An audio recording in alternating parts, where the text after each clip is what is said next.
Welcome friends to another 40k video. Today we're going to take a look at Konrad Kurze, the Night Haunter as he's dubbed. When he's dropped off on the planet Nostramo and he has to survive for himself, he becomes a figure in the dark, something that mothers tell their children, that the Night Haunter will get them if they misbehave. But what was he actually like on that planet? How did Konrad Kurze, who had no help, who raised himself, how did he see justice? That's what we're going to look at today, with a short extract from Konrad Kurze's Primarch novel. So, with actions like this, that's how he got the name Night Haunter. Two youths were in an alleyway, knives out, looming over a young female. They were street dregs, parentless and murderous, perhaps just like Konrad himself. She was better dressed than them, of a higher caste. Whichever syndicate sheltered her people would seek these youths out and slaughter them for their temerity. It would not come to that. They were too busy attacking her to see the Night Haunter drop from the roof behind them. Ragged wings of cloth fluttered enough to give them warning, if they were vigilant. They were not. They were too occupied with their sordid pleasure to pay attention to the soft footfall of his landing, or the padding of his feet as he crept towards them, his hunched, cloaked form a dark shadow among the shadows. Their blood was up, and they were laughing. The girl wept softly. They were loud and she was quiet because both parties assumed no one would come to her aid. They were so wrong. The Night Haunter was close enough to smell the youth's unwashed bodies over the pervasive garbage stink. "Let her go," said the Night Haunter. The Night Haunter knew many things, including dozens of languages he had never heard. But Nostramo he'd had to learn. In later life, he would appreciate it as a language of a rare sort, so far evolved it no longer resembled the universal tongue mankind had taken to the stars from old Earth. It had become soft, crammed with rushing sibilance. Its users favoured poetic metaphor over directness of expression.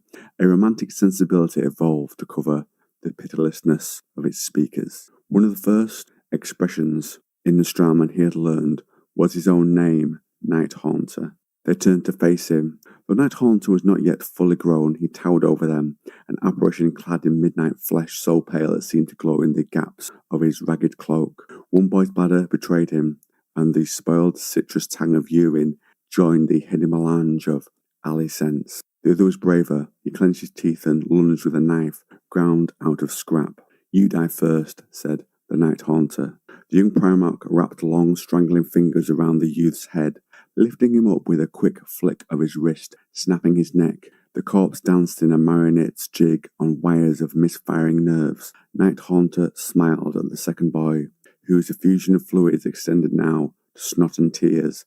The boy blinked, big black eyes up at the Night Haunter, seized utterly by terror. The child he was emerged from behind the mask of the thug.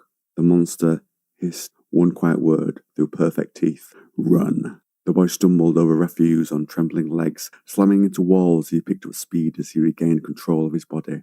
The sounds of his flight merged into the background hum of the city.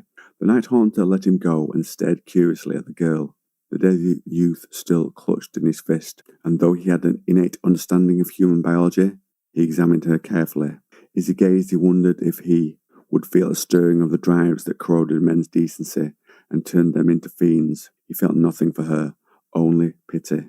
His scrutiny sent her scrambling back over sacks of ancient filth, clutching her clothes to herself, more terrified of her rescuer than she was of her assailant. With nowhere to go, she stopped, pinned by his unblinking gaze to a bed of refuse, frozen as prey in the eyes of a hawk. He looked away. Nothing to learn there. No understanding of why these men had attempted to do what they had. Only a desire to stop it, not for the girl's sake, never to save the innocent. He did not care about individuals.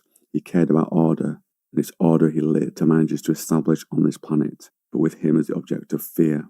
The girl attackers, the Night Haunter, he chilled. He gave them a 2-minute head start before casting aside the dead youth and setting off in pursuit. The girl he left behind, still vulnerable. No offer was made to escort her home and seek her safe. The punishment of the crime was of more importance than her life. Such was the Night Haunter's understanding of justice, uncompromised by doubt, vengeance, mercy, or ethics. Order must rule, or else there was only chaos, and perhaps that is what he represents in terms of the Emperor's sons. Perhaps that's his role, since each of the Emperor's sons fulfills some sort of role. The night haunter left the alley in a rush of black, leaping from wall to wall to avoid yielding morasses of rubbish. In places he scuttled along the brickwork in a display of acrobatics that appeared to defy physics. He had given his prey time to run a little ahead to prolong the chase, but not so long that he could escape. Never that. The boy's name was Karzan, not that many people cared, and none would remember. A life blighted by torment and uplifted solely by adrenaline jags of random cruelty was coming to a close. The night haunter is coming, the words locked his mind up. The night haunter is coming. Round and round they went on tracks, like the sky vids for the long-distance interhive trains he could never afford to ride. The night haunter, he blundered through stinking mounds toward the lights of a larger street. The road ahead belonged to the Crimson Coda, not Karzan's gang, and way out of his own territory. Being flung there would be a death sentence, but his pursuer trumped any danger posed by lesser men, and he flung himself towards the road, as if it were the safest sanctuary in all the universe. The sound of traffic rumbled up the alley. The piled rubbish petered out to a layer of damp, compacted dross. The boy's heart raced, and his breathing bubbled in his throat, mixed with phlegm and surges of vomit. His legs were like rubber. He could not run properly through this. His heart and his mind screamed at his body to move. He had seen the effects of fear in others when he hunted with his pack-kin, chased down rivals or easy meat to cut and rob. It made him laugh to see their terror. He didn't like, now, how it felt to himself. Then ahead he spies safety, people. He glanced over his shoulder, dared a grin, when he did not see that night haunter on his trail. The boy came within touching distance of salvation. A dagger blade of lemon light cut into the alley's darkness, throwing long shadows from every lump of trash and turning the chemical rain into droplets of molten diamond. Karzan stumbled in a half-sprint, fingertips reaching for the street, so close to the light. The terror in the dark took him then, on the cusp of hope. An iron-hard hand closed around his ankle and yanked him back into the dark. Nothing but a faint scream escaped into the traffic. On the streets of Nostramo Quintus, nobody heeded such a sound. The pedestrians and cars hurried on, caring only for their own lives, and so the night haunter had him. Karzan swung around in its grasp as the beast scaled the side of a building, dragging itself up crumbling rockcrete one-handed. Karzan thought he would freeze from the terror, start to beg like the weak always did in the face of the strong, but animal instincts overrode his petrified consciousness and forced him to fight. He did so without finesse, but with great strength and savagery. All limitations the human body places upon itself to avoid damage removed in this last-ditch attempt to live. He might as well have clawed at a mountain compared to the supernatural might of the night haunter. At the top of the wall, the night haunter threw Karzan overhand onto the roof. He felt something break in his ankle, even before he bounced hard on the rockcrete, scraping skin off his knees, palms, and a good part of his face. He blubbered, hardly daring to lift his eyes. When he did, he was alone again. The monster had gone. He collapsed and lay sprawled, looking over his shoulder. He wiped his hand on his face, tearing away tears. No sign of his tormentor was there. He tried to hobble away. Then a heavy strike broke four of Karzan's ribs and sent him back down. He managed to roll over before the thing was on him again. A huge, merciless hand snatched his feeble boy's arm away from the knife holstered at his side. A second hand encircled his skinny rib cage, pinning him to the roof. Karzan screamed and punched ineffectually at his captor. The night haunter leaned over him, took to blows on his angular face. Karzan continued to punch until his knuckles split. The night haunter did not so much as flinch. Panting, Karzan let his hand flop down to the floor. This was the night haunter, a pallid face of hard angles, eyes as black as any of Nostramo's, glittered with an inhuman intelligence. Thin lips parted. Seeing how white and even his teeth were, Karzan saw his captor anew. He was filthy and stank with street living and careless murder, but under the grime he was perfect, whispered the boy. The night haunter tilted his head, intrigued. The rain fell heavily. Wet, reeking hair brushed against Karzan's cheek. Water rusty with old blood coursed from it. What are you? Said Karzan. Justice, the night haunter replied. Justice, said the boy. Justice, said the night haunter. It is the underpinning of civilization. Without justice there is no peace, there is no quiet, there is calm. And it's then the night haunter is struck by visions of the future of this boy Karzan. In one, the boy grew under his guidance. His horizons expanded beyond the criminal margins that had trammeled him. A life of good works beckoned, more killers taken from the streets and changed like he, from murderers to mentors, by the spreading of the word of the Night Haunter. Each transformed soul a little force to lever, change. With rushing power, the rules of blood were scratched out, and a new social contract took hold. For this the boy thanked the Night Haunter, and he was loved for the change he brought. This happened, but other things happened too. The Night Haunter saw himself taken with a moment's doubt, a question of assumptions that had him pause as the boy pushed himself backwards along the rooftop, and the Night Haunter extended a saviour's hand instead of an executioner's blow. The boy took his chance and rammed his knife hard into the Night Haunter's side. Some flew pushing it through the armoured box of his rib cage and into the meat of his primary heart. That would not kill him. It could not. But it hurt, oh it hurt. And the boy? Then he sees the same boy in a different future. He lived. The boy prospered. His legend as the man who had faced the terror in the dark and grew. A rise to power, greased with blood. A climb to the heights of influence upon a ladder made of raw bones. 1,000 killings he committed, at first by his own hand, then at his command.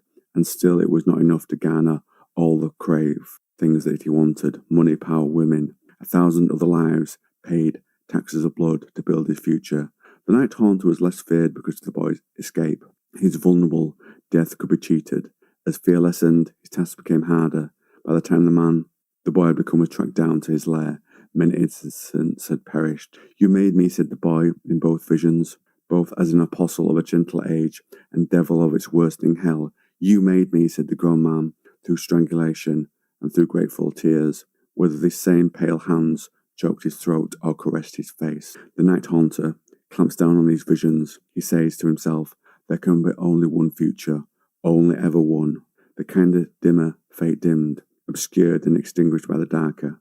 If for a moment the Night Haunter had stopped to turn these sights about in his mind, he might have apprehended the truth of choice, that both futures were valid and favoured eventuality could be coaxed into being.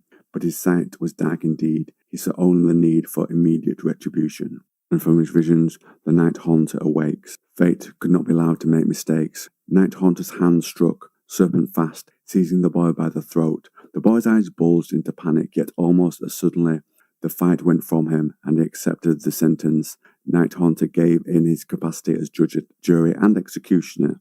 Night Haunter squeezed his hand, more effective than any noose. Bones went to powder with a small, wet crack. The boy's eyes were already dulling as Night Haunter lowered him to the floor with obscene tenderness. For the first time he looked at his victim, noting the gang marks plastered over his stunted body. Chronologically, the boy was probably some years older than Night Haunter, but he was young, very young. Age did not matter. It did not bind the justice that he sought to bring. There was work to be done, a message to be written in mutilated flesh. Thin lips bent to a face doomed never to grow old, puckered as if for a kiss. Night Haunter sucked the eyes out first to see what the boy had seen, he told himself, and not for the taste of the warm jelly inside. He feasted hungrily.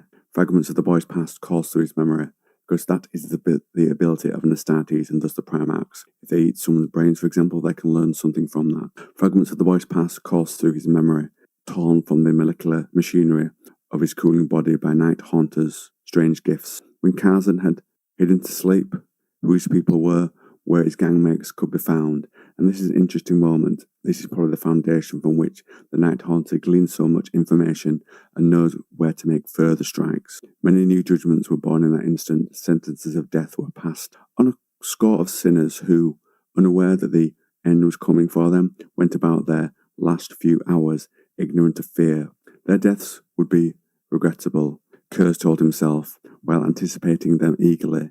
Inevitable, necessary sacrifices to raise mankind up from its animal habits. Kurze had no faith in humanity. He saw but did not process. The knife, lying some meters away, fallen from its sheath, far too far for the boy to have grabbed it, and he did not remember what could have been.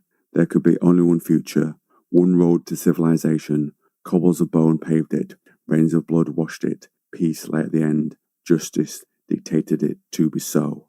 And on that note, friends, I'll wrap up today's rather dark but hopefully enjoyable video.